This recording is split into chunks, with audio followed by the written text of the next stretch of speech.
तो इसमें जो है हम कहते हैं कि ये 22/7 नहीं है, ये हम इसको कैलकुलेशन को आसान करने के लिए 22/7 लिखते हैं।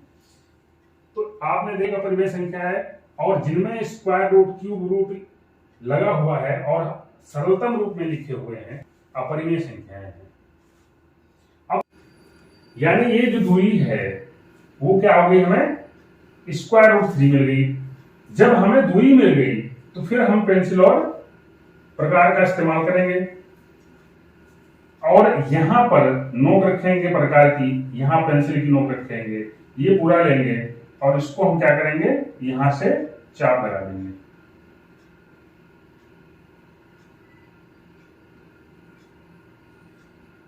ठीक, अब देखिए यहां पे जहां काट रहा है ये क्या हो जाएगा हमारा स्क्वायर रूट 3। भाई वास्तविक संख्याएं जो है परिमेय भी है अपरिमेय भी है, यानी क्या हो जाएगा, इसका उत्तर क्या हो जाएगा, असत्य।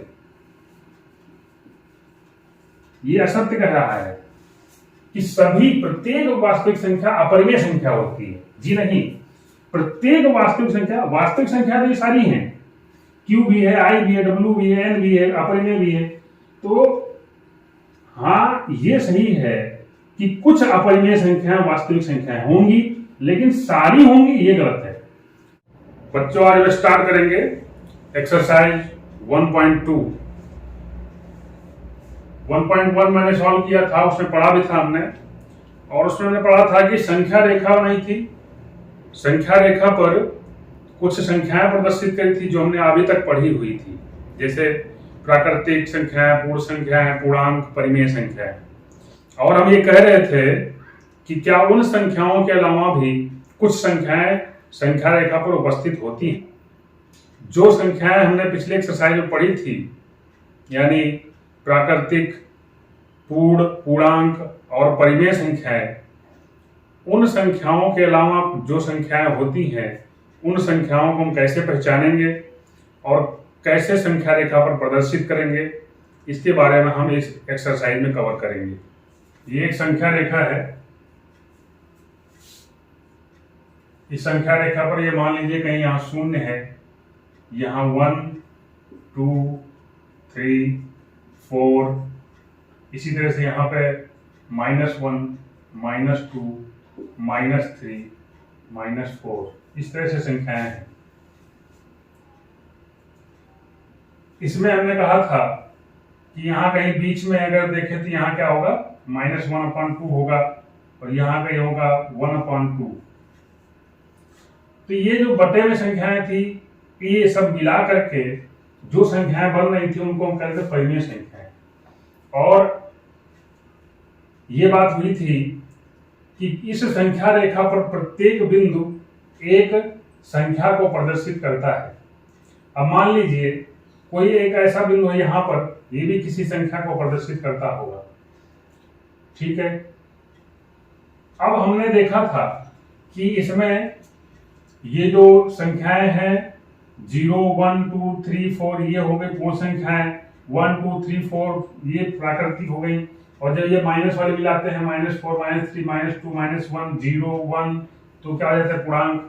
और जब बटे वाली संख्याएं और मिल जाती हैं तो हम क्या कहते हैं, ये परिमेय संख्याएं बन गई हैं।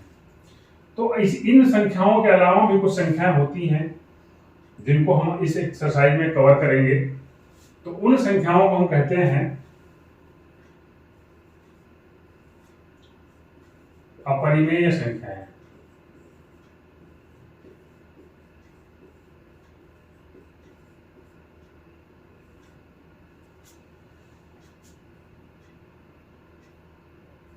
Irrational number.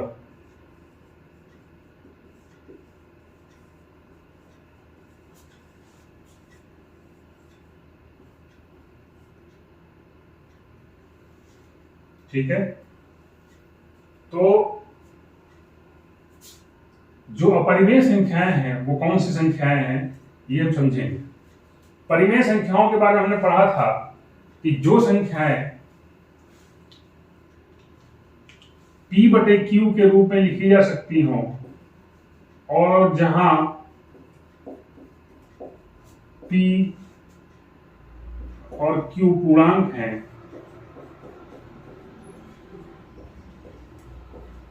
और Q जो है शून्य के बराबर नहीं है।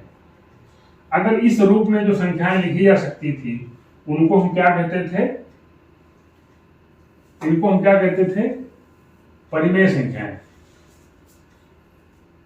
अपरिमेय संख्याएं क्या होती हैं? जिनको हम इस रूप में नहीं लिख सकते, जिनको हम इस रूप में नहीं लिख सकते उनको हम क्या कहते हैं? अपरिमेय संख्याएं। तो ऐसी कौन सी संख्याएं हैं? क्योंकि हमने देखा था जितनी भी संख्या में पढ़ी थी इन संख्याओं को हम P बटे Q के रूप में लिख सकते थे। तो ऐसी कौन सी संख्याएं हैं जो P बटे Q के रूप में नहीं लिखी जा सकती हैं, उनको हम देखेंगे। तो आपने सबसे पहले देखिए, उदाहरण के लिए हम लेकर लेते हैं, तो आपने पढ़ा है स्क्वायर रूट 2 यानी 2 का वर्गमूल, ये एक संख्या है। इसी तरह से क्या होता है? स्क्वायर रूट 3, स्क्वायर रूट 4, ठीक, स्क्वायर रूट 5। अब देखिए स्क्वायर रूट 2 क्या है? स्क्वायर रूट 2 इसको हम और हल कर नहीं पाते थे, इसका हम सीधे क्या करते थे? भाग विधि से वर्गमूल निकालते थे, इसका मान निकालते थे। 3 का भी ऐसे ही करते थे, भाग विधि से वर्गमूल इसका निकालते थे। लेकिन यहाँ रूट 4 जो लिखा हुआ है ये क्या होता था? इसको हम क्या करते थे? 2 इंटू 2 लिखते थे, कहते थे ये कपल बन गया, जोड़ा बन गया है, तो ये 2 का 1 बाहर आ जाएगा, यानी कि ये क्या हो जाता है? रूट 4 क्या हो जाएगा? 2। अब 2 क्या है? 2 को तो हम क्या लिख सकते हैं? 2/1। तो ये क्या हो गई? ये तो परिमेय संख्या हो गई, यानी ये जो है ये क्या है? परिमेय संख्या है। लेकिन रूट 2, रूट 3 और रूट 5 ये तीनों क्या है? ये हम इस रूप में नहीं लिख सकते। इसको हम लिखेंगे भी तो क्या लिख सकते हैं? इसको हम लिखेंगे भी तो क्या लिखेंगे? रूट 2/1 लिख सकते हैं। लेकिन यहां पर P बटे Q जो है, P का मान क्या होना चाहिए? पूर्णांक। लेकिन रूट 2 का मान क्या होता है? हमने वर्गमूल निकालना सीखा है। अब देखिए क्या होता है, वर्गमूल निकालना है तो भाग विधि से तो क्या करते हैं? अब यहाँ पे क्या है? एक ही है, तो क्या हो जाएगा? 1, 1 1 ऐसे निकालते हैं ना। और यहाँ पे क्या आ गया? इसका और इसका गुणा किया है, 1 आ गया, ठीक है। इसको घटाया, हमारा 1 आ गया, ठीक। और आगे जब इसको वैसे तो देखिए नहीं जाएगा, लेकिन हम इसको दशमलव में निकालना चाहते हैं, तो दशमलव निकालने के लिए हम क्या करते हैं? यहाँ पे दशमलव के बाद हमको शून्य बना देते हैं, ठीक है। और दोनों 2 का जोड़ा बनता है, और यहाँ पे जो उतारेंगे वो 2 के साथ करते हैं। आपने वर्गमूल में सीखा हुआ है इसको करना भाग विधि से। अब देखिए क्या है, ये जो है हमने क्या किया, इसमें 1 जोड़ दिया और ये क्या हो गया? 2। अब देखिए कितने जाएंगे? 4 यहाँ 24 और 4 यहाँ जाएगा। ये क्योंकि दशमलव वाले हमने उतारे, दशमलव के बाद वाले, तो यहाँ दशमलव हम यहाँ पे दे देंगे। तो क्या हो गया? 24 चौको 96, इसका गुणा करते हैं ना। यहाँ पे क्या बचा? 4, बाकी खत्म हो गया सब। अब इसको 4 और 4 और जोड़ेंगे, क्या हो जाएगा? यहाँ पे 28। इस तरह से इसको हम और उतारेंगे, 2 उतार लेंगे। देखिए क्या जाएगा? सिर्फ 1 जाएगा, 2 जाएगा तो ज्यादा हो जाएगा, 1 जाएगा और 1 जाएगा तो यहाँ 2 8 1 आ जाएगा। ये इसको देखिए क्या आएगा? 9 और 1 1, ठीक है। अब इसको हम फिर से करते हैं तो +1 करेंगे, ये हो जाएगा 2 8 2, ठीक है। और अगर और आगे हमें कंटिन्यू करना है तो और आगे हम ले जाएंगे, ठीक है। 2 शून्य और बढ़ाए, देखिए कितना जाएगा? 4 चला जाएगा क्या? 4 4 चौक 16, 4 दूनी 8 1 9, 4 8 32 और 4 दूनी 8 3 11। इस तरह से हम देख रहे हैं। यहाँ भी घटा करके लिखेंगे 4, यहाँ आ जाएगा 0, यहाँ आ जाएगा 8 में 2 गया 6, 604 आएगा अभी भी। तो हम देख रहे हैं कि इसका मान जो है जितने दशमलव के जितने अंकों तक निकालना है वो निकाल सकते थे। तो ये अभी क्या है, ये पूर्णांक नहीं है, क्योंकि हमें p का मान क्या चाहिए, पूर्णांक चाहिए था। तो ये पूर्णांक नहीं है, ठीक। पूर्णांक ना होने की वजह से, और खास बात क्या है, इसका जो मान है वो अभी यहाँ पर रुका नहीं है। यहाँ रुक जाता तब भी ठीक था, अभी इसके बाद बहुत अंकों तक हम निकाल सकते हैं। तो यहाँ पर हम देख रहे हैं कि इस नियम को ये मान नहीं रहा है। तो नहीं मान रहा है तो क्या ये क्या है, ये पूर्णांक नहीं है। ये क्या है, पूर्णांक नहीं है। और अगर ये पूर्णांक नहीं है तो ये क्या हो गया, ये संख्या क्या हो गई, परिमेय संख्या नहीं है, परिमेय संख्या नहीं है। यानी इस नियम को जो नहीं करते हैं हम उसको क्या कहते हैं, अपरिमेय संख्या। इसको फिर क्या कहते हैं, अपरिमेय संख्या, ठीक है। तो अपरिमेय संख्या की जो पहचान है वो क्या है कि जब साधारण रूप से लिखा हुआ हो और उसमें स्क्वायर रूट लगा हो। अब साधारण रूप में क्यों कह रहा हूं, यहां पे भी स्क्वायर रूट लगा था, लेकिन इसको हमने हल किया। जब हल करने के बाद हमें देखो सिंपल सा मिल गया।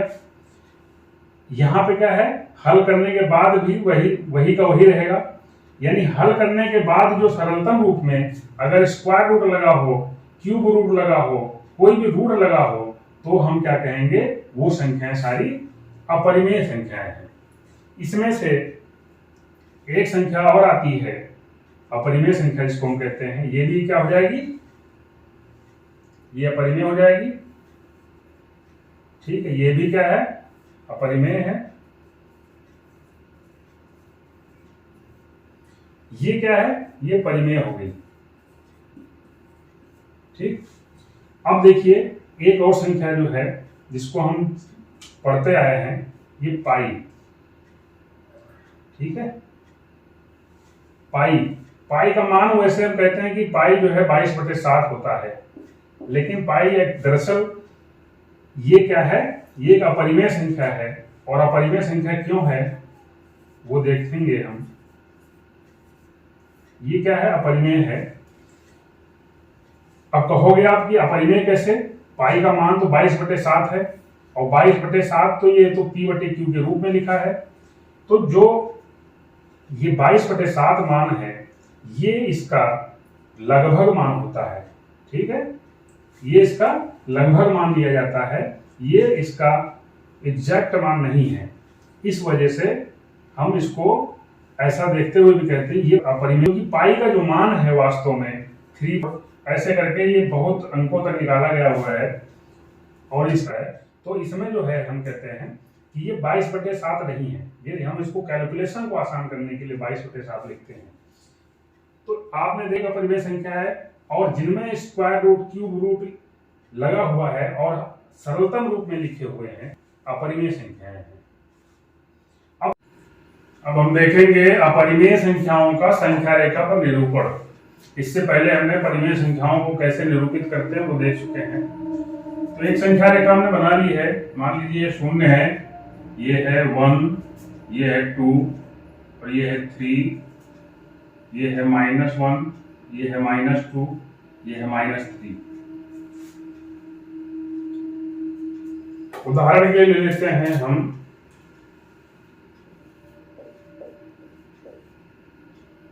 √2 को, स्क्वायर रूट 2 को हमें यहां संख्या रेखा पर प्रदर्शित करना है। तो देखिए कैसे करते हैं।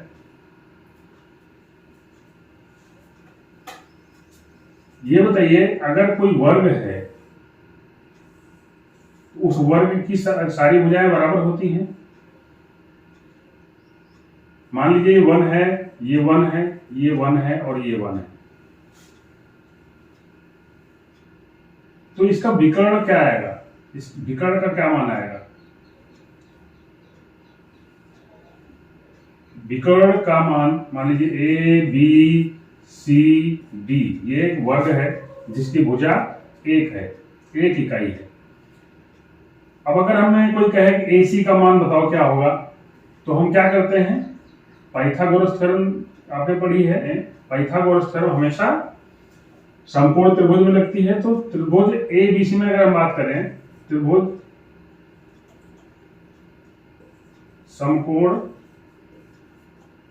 त्रिभुज ए बी सी में पाइथागोरस लगाएंगे तो क्या होगा, ये क्या है, इस त्रिभुज में ये क्या है, एसी है, कर्ण का स्क्वायर होता है बराबर आधार का स्क्वायर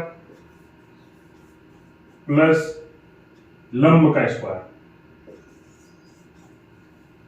ए बी कितना है, 1 का स्क्वायर, बीसी कितना है, 1 का स्क्वायर।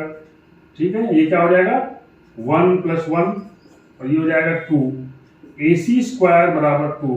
तो AC बराबर क्या हो जाएगा, √2। दोनों का वर्गमूल लेंगे तो ये आ जाएगा। तो ये देखिए क्या आया, इस विकर्ण का मान क्या आया। अगर हम इसको एक वर्ग देखें तो ये विकर्ण का मान क्या आया, √2। और सिर्फ ट्रायंगल की बात करें तो क्या है, ये कर्ण का मान है √2। अब यहाँ पे हम देखते हैं, अगर √2 की यहाँ पे कोई लाइन मिल जाए तो हमारे लिए √2 प्रदर्शित करना आसान हो जाएगा। तो देखिए कैसे मिलेगा, 0 से 1, ये क्या है आपका 1 यूनिट है, 1 इकाई है। अगर हम इस पर ही एक वर्ग बना दें, ठीक है, अगर हम इस पर एक वर्ग बना दें,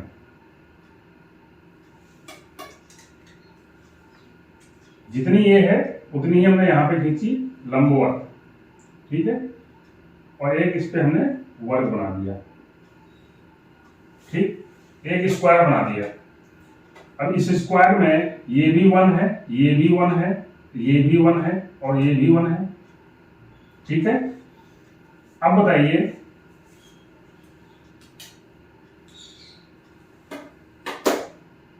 ये क्या है,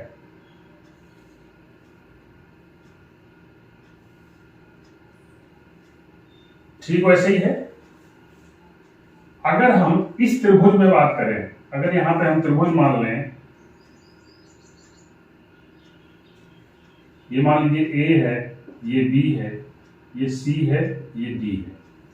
अगर हम इस त्रिभुज की बात करें, ये समकोण त्रिभुज ए बी सी की बात करें, इसमें जो हम पाइथागोरस लगाते हैं तो ठीक उसी तरह से इसका मान हमें क्या मिल जाएगा, √2। अब ये देखिए, अगर हमें √2 की लाइन मिल गई है, एक रेखाखंड मिल गया है, तो इसको हम क्या करेंगे, पटरी और प्रकार का इस्तेमाल करना है। प्रकार की नोक को यहां पर रखना है, पेंसिल की नोक को यहां रखना है और यहां से एक चाप लगाना है। ठीक है, उस चाप को ऐसा लगाना है कि इस लाइन को कट करे। देखिए, जब इस चाप को हम ऐसे लगाएंगे तो देखिए कहां पे कट करता है, कुछ ऐसे जाके कट करेगा। ठीक है, मान लीजिए यहां पे कट कर रहा है,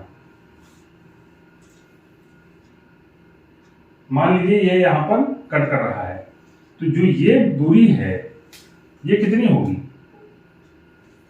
ये जो दूरी है ये तो उतनी है ना। प्रकार में जब आपने पेंसिल और प्रकार का इस्तेमाल करना है तो ये वृत्त सा बना रहे हैं, ये चाप की जो दूरी है ये और ये दोनों क्या है, ये बराबर ही होंगे।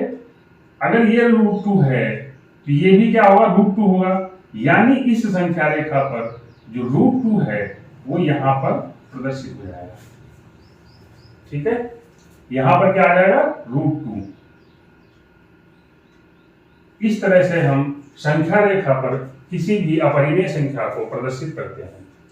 अब मान लीजिए ये तो हमारा हो गया √2 को प्रदर्शित करना। उदाहरण के लिए अगर ले लेते हैं हम, अब √3 को प्रदर्शित करना है। सबसे पहली चीज हमने क्या की थी, 0 है, -1 है, -2, 1 और 2, एक संख्या रेखा हमने बना ली है। अब देखिए, पूरा वर्ग बनाने की आवश्यकता नहीं है। अगर देख रहे हैं सिर्फ ट्रायंगल की बात करें तो यहां पे हम क्या करेंगे, जितनी ये है डिस्टेंस नाप लेनी है, ठीक उतनी ही हमें इसके लंबवत जो है बनाना है।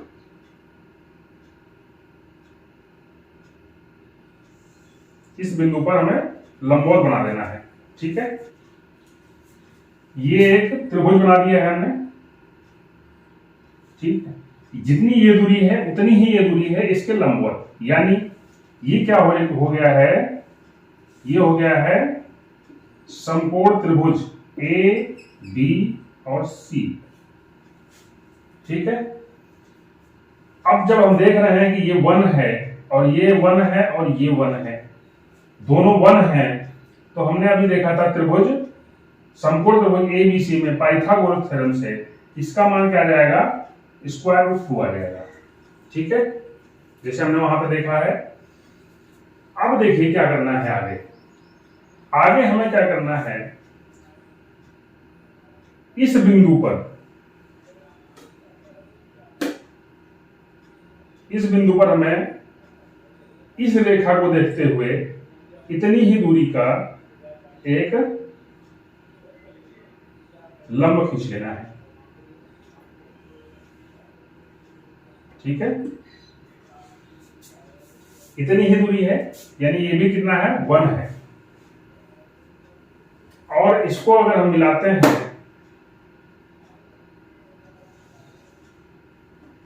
तो यहां पर देखिए ये भी एक समकोण त्रिभुज आ गया है, और ये समकोण त्रिभुज क्या है, ए सी और डी, ए सी डी। तो यहां पे हम लिखेंगे, आप देखिए समकोण त्रिभुज ए सी डी में, समकोण त्रिभुज ए सी डी में, ये ध्यान देने वाली चीज होती है। समकोण त्रिभुज जब लिखते हैं तो जहां पर समकोण बन रहा होता है, जहां 90 का डिग्री बन रहा होता है, उसको हम बीच में रखते हैं। ठीक है, तो समकोण त्रिभुज ए सी डी में देखिए क्या होगा, ए डी स्क्वायर बराबर A C square plus C D square. A D square का हमें मान निकालना है, ये क्या है, स्क्वायर रूट 2। AC क्या है, स्क्वायर रूट 2 का स्क्वायर हो जाएगा, प्लस ये क्या है, 1 है, तो 1 का स्क्वायर हो जाएगा। अब यहां पे देखिए स्क्वायर रूट 2 का अगर स्क्वायर करेंगे तो 2 आ जाएगा, ये हो जाएगा 1, क्या आ गया 3। AD square is equal to 3, तो AD इज इक्वल टू क्या हो जाएगा, स्क्वायर रूट 3, वर्गमूल लेंगे। अब देखिए क्या हो गया हमें, ये क्या मिल गया, स्क्वायर रूट 3, यानी ये जो दूरी है वो क्या हो गई, हमें स्क्वायर रूट 3 मिल गई। जब हमें दूरी मिल गई तो फिर हम पेंसिल और प्रकार का इस्तेमाल करेंगे, और यहां पर नोक रखेंगे प्रकार की, यहां पेंसिल की नोक रखेंगे, ये पूरा लेंगे और इसको हम क्या करेंगे, यहां से चाप लगा देंगे।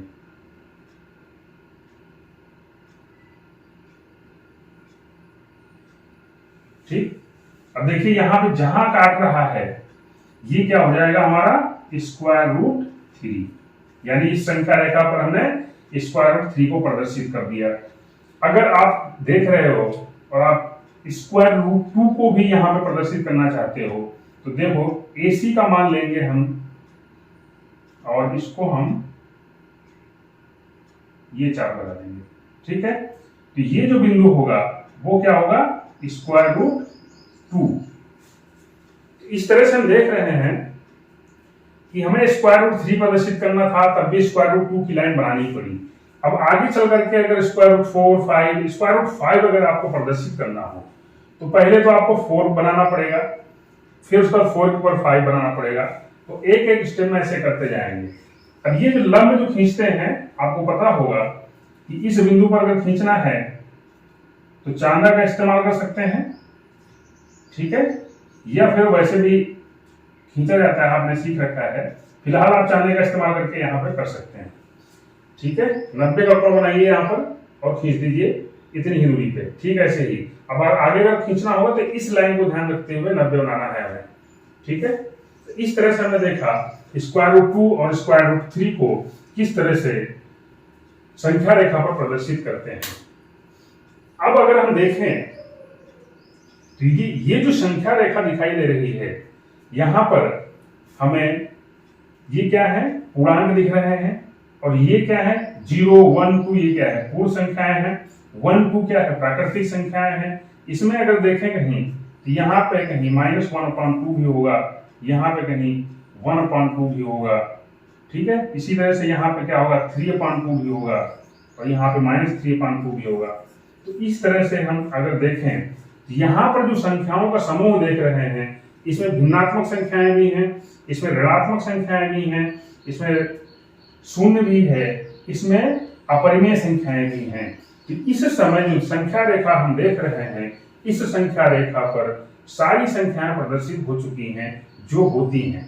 अब देखिए इस संख्या रेखा को हम क्या कहेंगे, जब हम परिमेय संख्याओं में अपरिमेय संख्याएं भी मिला देते हैं तो क्या बन जाता है वास्तविक संख्या। यानी जितनी भी वास्तविक संख्याएं होती हैं सारी परिमेय और अपरिमेय मिलाकर के हो जाती हैं। यानी इस संख्या रेखा को अगर हम देखें तो हम कहेंगे कि इस पे सारी वास्तविक संख्याएं आ चुकी हैं, सारी टाइप की वास्तविक संख्याएं आ चुकी हैं। अब इस संख्या रेखा को हम इसीलिए क्या कहते हैं वास्तविक संख्या रेखा। ये क्या होती है वास्तविक संख्या रेखा, वास्तविक संख्या रेखा। ये इसको हम बोलते हैं रियल नंबर्स,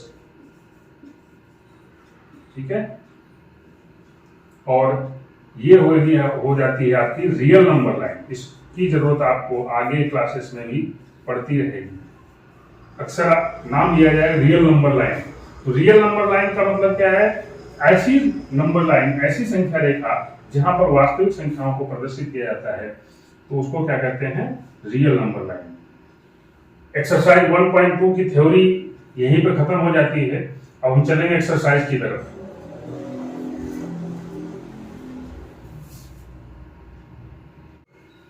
एक्सरसाइज में सबसे पहला क्वेश्चन है, नीचे दिए गए कथन सत्य है या असत्य, कारण के साथ उत्तर दीजिए। तो इन जो 3 कथन दिए हुए हैं इनको हम पढ़ना है, ये बताना है कि सत्य है या असत्य है, और अगर सत्य है तो क्यों, असत्य है तो क्यों। तो सबसे पहला क्वेश्चन आप देखिए क्या है, प्रत्येक अपरिमेय संख्या एक वास्तविक संख्या होती है। देखिए इन सवालों का जवाब देने से पहले आप समझ लीजिए ठीक से, तब जाके उत्तर दीजिए। अगर आप देखिए प्रत्येक अपरिमेय संख्या वास्तविक संख्या होती है क्या। जब हम प्रत्येक की बात करते हैं इसका मतलब कोई भी एक ऐसी अपरिमेय संख्या नहीं होनी चाहिए जो वास्तविक संख्या ना हो। तो आप देखिए अपरिमेय संख्याएं क्या होती हैं, भाई स्क्वायर रूट 1 से शुरू करें तो square root 1, square root 2, square root 3, square root 4, square root 5, इसी तरह से तो संख्या हो सकती हैं। इनमें भी मैंने बताया है कि स्क्वायर रूट 1 क्या है, ये नहीं है क्योंकि ये 1 हो जाता है, और ये 4 क्या हो जाता है 2 हो जाता है, ये भी नहीं है। तो इस तरह से आप देखिए स्क्वायर रूट 3, 4, 5, 6, 7, फिर 9 नहीं होगा, 8, इस तरह से जो संख्याएं होंगी ये अपरिमेय संख्याएं हैं। तो क्या ये सारी वास्तविक संख्याएं हैं।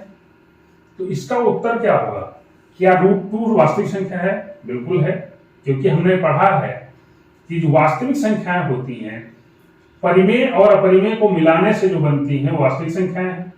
तो इसका मतलब क्या हो गया कि जितनी भी अपरिमेय संख्याएं हैं वो सब वास्तविक संख्याएं होंगी। आप देखिए मैंने इसको पढ़ाया था, एक्सरसाइज 1 में भी बताया था कि सारी प्राकृतिक संख्याएं ये पूर्ण संख्याएं होंगी, सारी प्राकृतिक संख्याएं ये इंटीजर होंगी, पूर्णांक होंगे, सारी प्राकृतिक संख्याएं रेशनल नंबर होंगे, परिमेय संख्याएं होंगी। मतलब ये देखिए अगर आपसे पूछे कि क्या Q में n आएगा तो आप कहोगे बिल्कुल आएगा, भाई Q के अंदर ही तो n है। कोई कहेगा कि W में n आएगा तो कहोगे हाँ बिल्कुल आएगा। I में W आएगा, बिल्कुल आएगा। अगर कोई पूछता है क्या W में Q आएगा तो नहीं आएगा, भाई W के अंदर Q नहीं आ पाएगा ना, Q वाला तो बड़ा है, ठीक। तो इस तरह से हम देखेंगे, जब भी आप इसको ध्यान रखिएगा कि जब भी आपसे सवाल पूछता है, अब यहाँ पूछ रहा है अपरिमेय संख्या, अब ये सारा मिला करके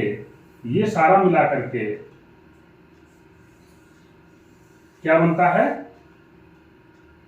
ये सारा जब मिल जाता है तो क्या बन जाता है, वास्तविक। ठीक, ये जो बड़ा वाला बना दिया हमने, ये क्या हो गया, वास्तविक। अब देखिए कह रहा है क्या अपरिमेय संख्याएं, सभी अपरिमेय संख्याएं वास्तविक संख्याएं होती हैं? तो कहोगे हाँ, क्योंकि अपरिमेय किसमें आ रहा है, वास्तविक वाले उसमें गोले में आ रहा है ना, उसके अंदर आ रहा है। तो इसका उत्तर क्या होगा, हाँ। ठीक है, उत्तर क्या हो जाएगा इसका, सत्य। और सत्य क्यों है, क्योंकि उदाहरण देकर के आप दे दीजिए कि सारी अपरिमेय संख्याएं, सभी अपरिमेय संख्याएं वास्तविक संख्याएं हैं, क्योंकि √2, √3, √5 है ना, ये सत्य है। और सत्य क्यों है, क्योंकि वास्तविक संख्याएं अपरिमेय संख्याओं और परिमेय संख्याओं को मिलाने से बनती हैं। आप इसमें उत्तर लिख सकते हैं। ठीक है, याद रखने के लिए आप लिख लीजिए, क्योंकि वास्तविक संख्याएं, शॉर्ट में लिख रहा हूं, परिमेय और अपरिमेय मिलाकर बनती हैं। ठीक है, वास्तविक संख्या परिमेय और अपरिमेय मिलाकर बनती हैं, तो स्वाभाविक है कि सारी जो अपरिमेय है वो वास्तविक संख्याएं होंगी। अब सवाल नंबर 2 है इसमें, संख्या रेखा का प्रत्येक बिंदु m के स्क्वायर रूट m के रूप का होता है। m एक प्राकृतिक संख्या है। अब देखिए ये m, n, a, b, c देख करके कभी डरना नहीं है। ये कह रहा है कि संख्या रेखा का प्रत्येक बिंदु इस रूप में होगा, जहां ये क्या है, ये है प्राकृतिक संख्या। भाई m देख के डरना इसलिए नहीं है क्योंकि m तो हमें पता है, m क्या है, प्राकृतिक संख्या है। तो जरा देखते हैं इसको, देखते हैं जरा इसको कि जब प्राकृतिक संख्या कह रहा है तो इसका क्या होगा। सबसे पहले तो प्राकृतिक संख्या होगी 1, तो पहली संख्या थी ये हो गई 1, और ये क्या होती है 1, इसको करोगे तो दूसरी क्या है, प्राकृतिक संख्या में डाल दिया, m का मान क्या डाल दिया, प्राकृतिक संख्या, तो क्या हो गया square root 2, square root 3, square root 4, इस तरह से संख्याएं आती जाएंगी। ये हो जाएगा आपका 2। इस तरह से संख्याएं आप स्क्वायर रूट 5, 6, 7 लिख सकते हैं। तो कह रहा है कि संख्या रेखा का प्रत्येक बिंदु, अब ये देखिए संख्या रेखा क्या होती है, संख्या रेखा क्या है, ये है। संख्या रेखा पर क्या होता है, संख्या रेखा पर 0 है, इधर की तरफ क्या होती है, धनात्मक संख्याएं होती हैं। वो धनात्मक, परिमेय, अपरिमेय, कोई भी संख्या हो सकती है। इधर क्या होती है, ऋणात्मक संख्याएं होती हैं। परिमेय अपरिमेय कुछ भी हो सकती हैं। तो ये एक बात बताइए कि ये कह रहा है संख्या रेखा का प्रत्येक बिंदु, जो प्रत्येक बिंदु है वो इस रूप में होगा। तो आप देख रहे होंगे इसमें सिर्फ धनात्मक संख्याएं ही आ रही हैं और ऋणात्मक कभी आएगा ही नहीं। तो इसका मतलब क्या हो गया कि ये जो कह रहा है स्क्वायर रूट m के रूप का जो बिंदु जो है वो सिर्फ इस तरफ ही होंगे। ठीक, धनात्मक तरफ ही होंगे, ऋणात्मक की तरफ तो कोई होगा ही नहीं। तो इसमें हम उत्तर में लिख सकते हैं क्योंकि संख्या रेखा पर ऋणात्मक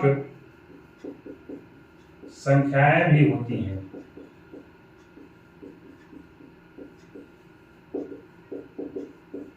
उदाहरण के लिए अगर कहें कि -2, ये तो इसमें कहीं आएगा ही नहीं, तो ये उदाहरण के लिए आप दे सकते हो, जैसे -2 इस फॉर्म का, इस रूप का नहीं है, या कह ले माइनस, ठीक है,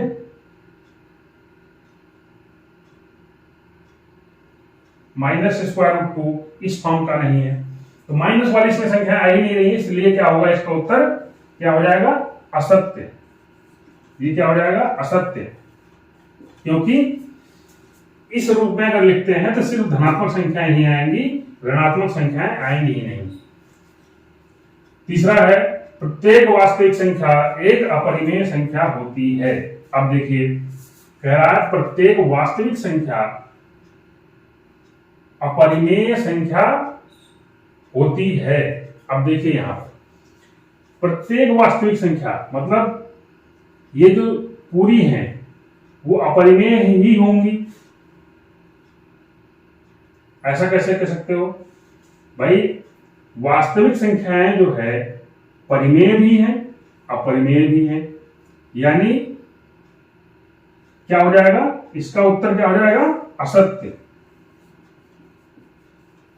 ये असत्य कह रहा है कि सभी प्रत्येक वास्तविक संख्या अपरिमेय संख्या होती है। जी नहीं, प्रत्येक वास्तविक संख्या तो ये सारी हैं, Q भी है, I भी है, W भी है, N भी है, अपरिमेय भी है।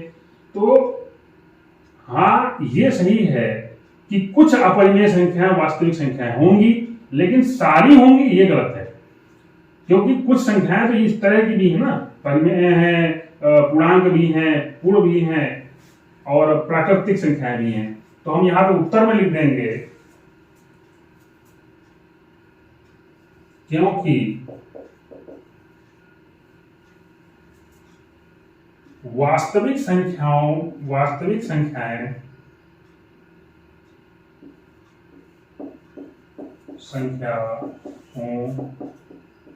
में परिमेय संख्याएं भी होती हैं, परिमेय संख्याएं भी होती हैं। ठीक है, अब क्वेश्चन नंबर 2 है, देखिए क्या कह रहा है, क्या सभी धनात्मक पूर्णांकों के वर्गमूल अपरिमेय होते हैं? यदि नहीं तो एक ऐसी संख्या के वर्गमूल का उदाहरण दीजिए जो एक परिमेय संख्या है। सबसे पहले तो इसको सवाल दोबारा से समझिए क्या है। कह रहा है कि सभी धनात्मक पूर्णांकों के वर्गमूल, अब इसको नोट करिए, धनात्मक पूर्णांकों के वर्गमूल। अब धनात्मक पूर्णांक क्या हुए, सबसे पहले तो ये देखिए, धनात्मक पूर्णांक क्या हो, 1 2 ये होते हैं, इन्हीं को हम कहते हैं सिर्फ 1 2 3 लिखते हैं। ये मान लीजिए 4 5 ये भी कहें, ये सब क्या है, ये धनात्मक पूर्णांक है, ये धनात्मक पूर्णांक है नहीं, ठीक। अब ये कह रहा है कि इनके जो वर्गमूल हैं, तो वर्गमूल इनके क्या होंगे, प्लस हटा रहा हूं मैं, ठीक है, वर्गमूल इनके क्या होंगे, ये तो होंगे भाई, इसके अलावा भी होंगे, स्क्वायर रूट 7 भी होगा, स्क्वायर रूट 8 भी होगा, स्क्वायर रूट 9 भी होगा, ऐसे भी होंगे, स्क्वायर रूट 10 भी होगा, कुछ भी लिख सकते हैं। यहां पे लिखेंगे हम क्या कह रहे हैं, धनात्मक संख्याओं के वर्गमूल, धनात्मक पूर्णांकों के, सॉरी, धनात्मक पूर्णांक धनात्मक और ऋणात्मक दोनों होते हैं, तो धनात्मक पूर्णांकों के वर्गमूल क्या होंगे, यही तो होंगे, स्क्वायर रूट 1 होगा, स्क्वायर रूट 2 होगा, स्क्वायर रूट 3 होगा, स्क्वायर रूट 4 होगा, यही होंगे। अब दूसरा क्या कह रहा है कि सभी, यहां पे नोट करिए, सभी ये जो हैं वो अपरिमेय होंगे। अब ये देखिए जरा, सबसे पहला ये जो है वही क्या है, स्क्वायर रूट 1 क्या होता है, 1 हो जाता है, स्क्वायर रूट 4 क्या हो जाएगा, 2 हो जाएगा, स्क्वायर रूट 9 क्या है, 3 हो जाएगा, नहीं, तो कह रहा है कि सभी होंगे, सभी तो नहीं होंगे, उत्तर क्या हो जाएगा इसका, नहीं। सबसे पहला उत्तर क्या है, नहीं, सभी नहीं होंगे। क्यों सभी नहीं होंगे, हमने बता दिया भाई, यही नहीं होगा, 1 ही नहीं होगा, 4 नहीं होगा, स्क्वायर रूट 4 नहीं होगा, स्क्वायर रूट 9 नहीं होगा। अब उसके बाद जो दूसरा का यदि नहीं है तो ऐसी एक संख्या का उदाहरण दीजिए। तो हमने 3 संख्याओं का उदाहरण दे दिया। आप उत्तर में लिखना है तो आप लिख दीजिए कि स्क्वायर रूट 4 लिख दीजिए। स्क्वायर रूट 4 बराबर 2 एक परिमेय संख्या है।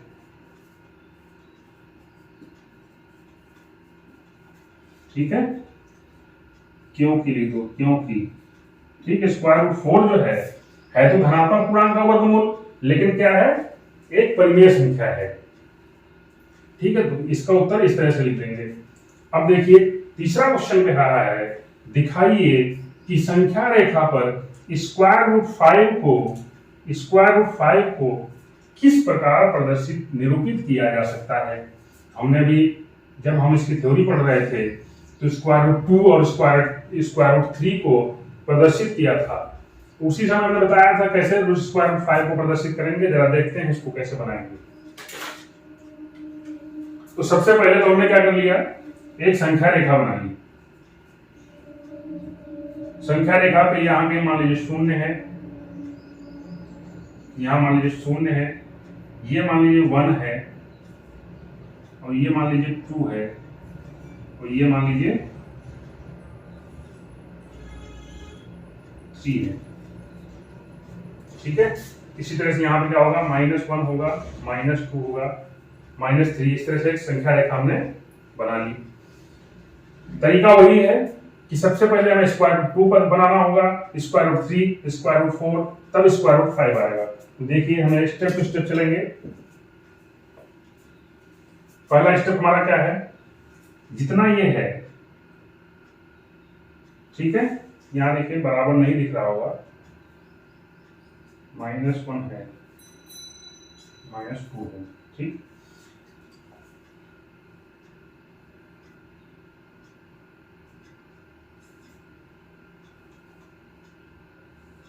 ये सारी दूरियां जो है बराबर होनी चाहिए। ठीक है, अब देखिए जितना ये है इसको हम मान लेते हैं, कि ये है A और ये है B। ठीक, जितना AB है उतना ही हम क्या करेंगे, एक और लाइन खींच देंगे लंबवत BC।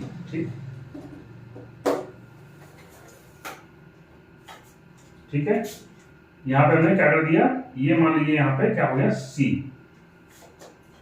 अब C कितना है, ये कितना है 1, क्योंकि ये भी 1 था। अभी हमने देखा था क्या हो जाएगा, यहां पर इसको मिलाएंगे,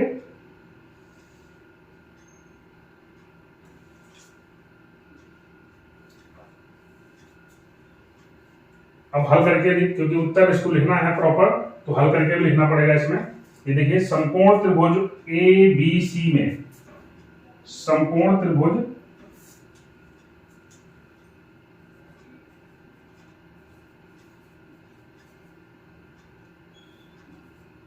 ABC में क्या हो जाएगा, देखिए AC स्क्वायर बराबर AB square plus BC square. फटाफट देखिए, AB स्क्वायर का मान 1 होगा और इसका 1 होगा, तो ये 1 का स्क्वायर प्लस 1 का स्क्वायर, ये दोनों 1 1 आकर के क्या हो जाएगा 2, और AC स्क्वायर इक्वल टू 2 हो जाएगा, AC इज इक्वल टू हो जाएगा 2। ठीक, सॉरी स्क्वायर रूट 2। तो ये क्या मान आ गया हमारा, स्क्वायर रूट 2। अब हम क्या करेंगे, अब हम दूसरा स्टेप देखेंगे। इस बिंदु पर, बिंदु C पर एक लंब खींचेंगे 1 यूनिट का, जितना हमने ये बनाया था। ठीक है, उतना ही लंब खींचना है।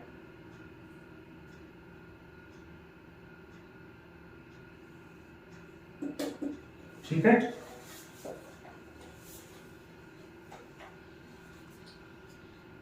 ये मान लीजिए बिंदु हो गया आपका D। ठीक, इसको मिलाएंगे,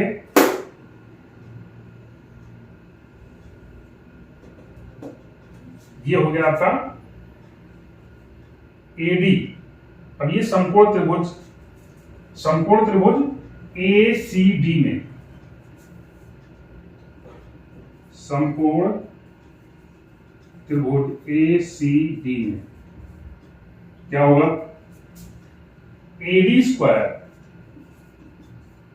बराबर एसी स्क्वायर, पाइथागोरस थ्योरम लगा रहे हैं, सीडी स्क्वायर। अब देखिए ये क्या है, ये तो 1 है, ये स्क्वायर रूट 2 है, तो सीधे मान रख रहे हैं स्क्वायर रूट 2 का स्क्वायर प्लस 1 का स्क्वायर, क्या हो जाएगा, ये 2 और 1 3 हो जाएगा, और जब एडी स्क्वायर बराबर 3 है तो एडी बराबर क्या हो जाएगा, स्क्वायर रूट 3। ये क्या आ गया हमारे पास, स्क्वायर रूट 3। इसके बाद हम अगला स्टेप हमारा क्या है,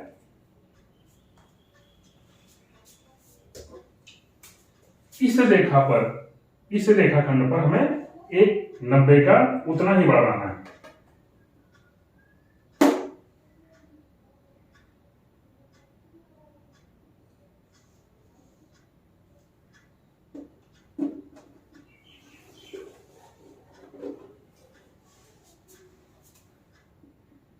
ठीक है, ये 90 डिग्री बन गया यहां पर, ये मान लीजिए बिंदु ई है।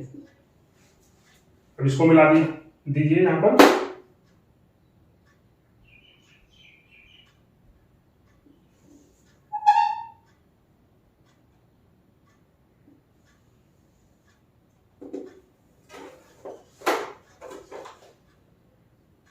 ये ध्यान रखना है, ये एक ही जगह मिलाना सही से। अब देखिए आ जाइए समकोण त्रिभुज ए डी ई में,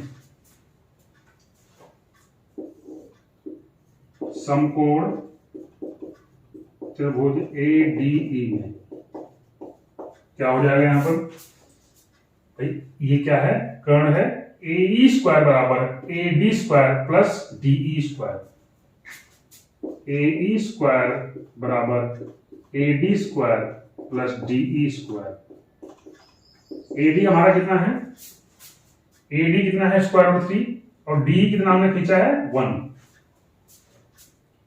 स्क्वायर 3 का स्क्वायर प्लस 1 का स्क्वायर, ये क्या हो जाएगा, 3 हो जाएगा, ये हो जाएगा 1, 4 हो जाएगा, और AC स्क्वायर बराबर 4 है, तो AC बराबर क्या आ जाएगा 2, यहां पे देखिए 2 आ जाएगा, तो ये क्या हो गया हमारा 2, या फिर कहें स्क्वायर रूट 4। ठीक है, दोनों एक ही चीज है। अब इसके बाद हमें क्या करना है, हमें तो स्क्वायर रूट 5 प्रदर्शित करना है, तो इसके आगे हम एक और लाइन खींचेंगे इसके लंबवत। ठीक,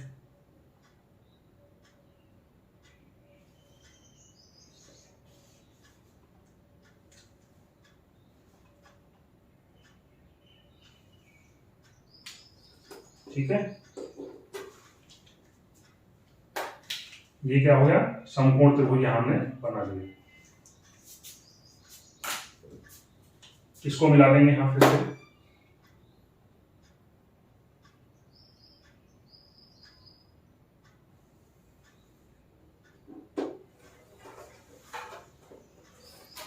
ये बिंदु मान लीजिए है आपका F। तो आ जाइए हम देखते हैं, यहां पे देखते हैं इसकी इस तरफ, समकोण त्रिभुज AEF में क्या आ जाएगा, AF का स्क्वायर बराबर AE का स्क्वायर प्लस EF का स्क्वायर। AE आपका क्या है 2, और ये कितना है 1, क्या हो जाएगा 4 1 5, AC स्क्वायर बराबर आ गया 5, तो AC इक्वल टू क्या हो जाएगा स्क्वायर रूट 5। यानी हमें जो चाहिए था वो यहां पे मिल गया है, हमें स्क्वायर रूट 5 का रेखाखंड AF यहां पे मिल गया है। तो हमारा काम क्या होता है, जब हमें लेंथ मिल गई, पटरी और प्रकार का इस्तेमाल करना है। ठीक है, और ये जो डिस्टेंस है इसको हमें यहां पर बना देना है। देखिए इसको जब हम बनाएंगे यहां पर,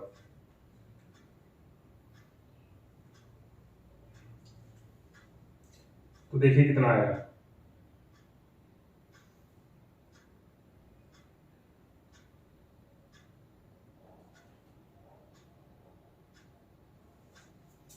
देखिए यहां पर हमने ये डिस्टेंस लेकर के, ये AF डिस्टेंस लेकर के ये चाप लगा दिया जो इसको यहां पर काटता है। जहां पर काटेगा वही क्या हो जाएगा हमारा √5। ठीक है, तो इस तरह से हम देख रहे हैं कि √5 को प्रदर्शित करने के लिए हमें इतना ऐसे से करना पड़ता है। अगर मान लीजिए हमें √11 को प्रदर्शित करना हो तो 6, 7, 8, 9, 10, 11 तक पहुंचना पड़ेगा। तो ये जो बनता है दरअसल ये आपका जो है कुछ ऐसे बनता जाएगा। देखिए ये यहां शुरू हुआ ऐसे, ये ऐसे आएगा और ऐसे जाएगा, फिर ऐसे जाएगा, ऐसे जाएगा, ऐसे करके ये जो ऐसे कुछ बनता है। जब बनाओगे आप, अगर जितना बड़ा बनाना चाहो उतना बड़ा बना सकते हो। तो ये जो बनता है इस तरह का आकार लेता है। इसको हम बोलते हैं, इस आकार को बोलते हैं सर्पिलाकार। सर्पिलाकार या सर्पिल कहते हैं इसको, है ना, इंग्लिश में बोलते हैं स्पाइरल। ठीक है, तो इसके बाद क्वेश्चन नंबर जो 4 है उसमें आपको एक एक्टिविटी दी गई है।